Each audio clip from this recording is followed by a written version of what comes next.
Did Putin just lose one of his most important sources of military manpower? Is this just a coincidence, or is this part of a larger plan?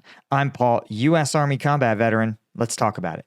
So this is an interesting series of stories that I think collectively represent something pretty interesting. So you see here, this is an article from literally today. Sri Lanka seeks to bring home what it calls duped ex-soldiers fighting in the Russian war, right? Sri Lanka's economy, of course, having crashed 2 years ago, sending a lot of young able-bodied men abroad to find work, and many former Sri Lankan soldiers actually joined forces fighting in Ukraine after Russia's invasion.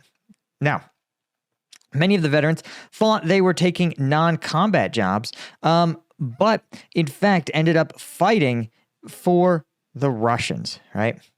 The Sri Lankan government says that at least 16 Sri Lankans have been killed and 37 wounded. But if we have about a dozen Sri Lankans held as POWs, what we can infer is probably quite a few times that are actually being recruited, right? Now, Sri Lanka, of course, has a pretty robust military, right? Here's one interview where he said, "My husband was in the commando regiment for 22 years." A woman said he retired, did some odd jobs, but it wasn't enough to manage. And then he went to Moscow to take what he thought was a non-combat role, and he ended up fighting in Ukraine and has gone missing. But that's not the only country that has started to really go after Russian recruiters, right? Nepalis, as many as 15,000 were recruited to fight in Ukraine on behalf of Russia, right? And you see this article is from February of this year, right? Pointing out that there's a large recruitment system churning out foreign fighters to fight on behalf of Russia. But you see, Nepal, May 6th, right, just a month ago, asked Russia for the safe return of its citizens who've been recruited in the Russian army, right? Which is fascinating. He says the government's making all efforts to rescue and repatriate Nepalese nationals working in the Russo-Ukrainian war, right? Several Nepalese nationals recruited in the Russian army have been injured or in distress. The real number seems much higher based on sort of the experiences of other foreign fighters who report that Nepalese, Indians, Bangladeshis are some of the most common, right?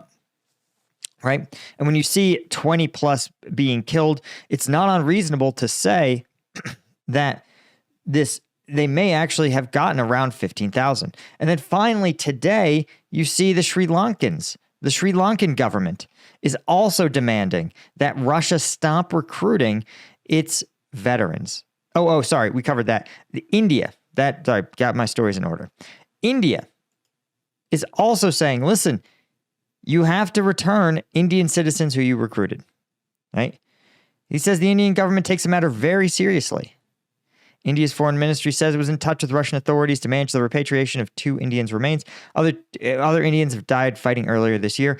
And so collectively, it seems like some of the most important sources for Putin's foreign recruitment drives, namely countries like Bangladesh, India, and Sri Lanka and Nepal, are demanding that Russia stop its recruitment efforts and return its citizens, right?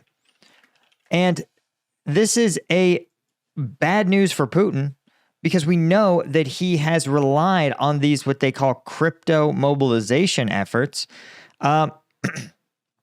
because so many of Russia doesn't have more citizens that want to fight, right? Putin refuses to make a general conscription for the Russo-Ukrainian war. That would be wildly unpopular. And so he's relying on a bunch of different tactics, including recruiting prisoners, recruiting the very, very impoverished, and most notably, these foreign fighters. But it seems like a lot of these foreign countries in the last maybe 60 days have gone on record, come out publicly and said, Russia's doing this and we don't like it. Some of them have outlawed Russia from recruiting at all. And this kind of move it's not crippling, right? But if it's true that up to 15,000 Nepalese were brought in, some numbers I've heard average around 1,000 a month. And remember, if you're bringing in 1,000 of these overseas fighters a month, and your total number is 30,000, then you've actually, or 25,000, let's say, then you've actually done a 4% damage to the Russian recruitment efforts, right? Which is not insignificant given the attrition first strategy. And that's why I actually think that this is part of a U.S., likely a U.S.-led counter campaign, right? Just as Putin has said, okay, my goal is to recruit military manpower, fight this gradual war of attrition, and then isolate Ukraine diplomatically from its allies and sources of support. The U.S. in turn is saying we are going to isolate Russia from its sources of support. And given that Ukraine is focused on attriting Russian forces, right? If they're being ground down for the U.S., they say, listen, if we can diplomatically cut off sources of Russian manpower, then we can facilitate these kind of wins. Again, imagine if you could add an extra, let's say 1,000, they're not casualties, they're fighters that never even made it into the Russian military. If you can attrit that out, right, it's the same thing as having to, eliminate them with munitions on the battlefield. So I think this is central to a strategy. And the fact that they all have happened within this relatively small cluster of time, to me indicates that this is part of an organized effort by the West, right? Now, guys, if you're looking to become more effective yourselves, you don't need to rely on sketchy overseas recruitment strategies. You may just need some Strike Gum. Strike Gum, 90 milligrams of caffeine in every single piece. If you're an energy drink consumer and you're looking for a more healthy alternative, Strike Gum might just be what you're looking for. We have 0 sugar, 90 milligrams of caffeine in every piece. That's as much as a Red Bull and as much as an Amp Energy, plus 100 milligrams of Alpha GPC. It's made right here in the USA at Liquid Core down in Denver. And we rely only on high quality ingredients, right? We use natural caffeine extracted from coffee beans. We don't use any of the weird encapsulated lab made stuff. Obviously, it's veteran owned. And if you want the veteran discounts, you go to strikegum.com. That's where you can get your veteran discounts, your new customer discounts. But you can also pick some up on Amazon. Just go search for Strike Gum. We've got our 5-pack now, which is just the perfect size to throw one in your gym bag, your glove box, your office. Keep one at home. So thanks to everybody that's left us 5-star reviews on Amazon and really gotten the word out about Strike Gum. Check it out. Thanks. Okay. So again, as part of this kind of Russian information war that's been going on, a prominent Russian mill blogger, the Rybar channel, you guys might know Rybar, has actually opened what it's calling the Rybar Media School in Kyrgyzstan, right? And Rybar expressly says that if Russia doesn't start to roll out a more aggressive media campaign, right, and dominate the information space, it feels that Russia could be, quote, expelled from Central Asia in 3 to 5 years if it doesn't assert itself and manage its informational influence in the region, which is a really fascinating kind of threat to feel if you're Russia.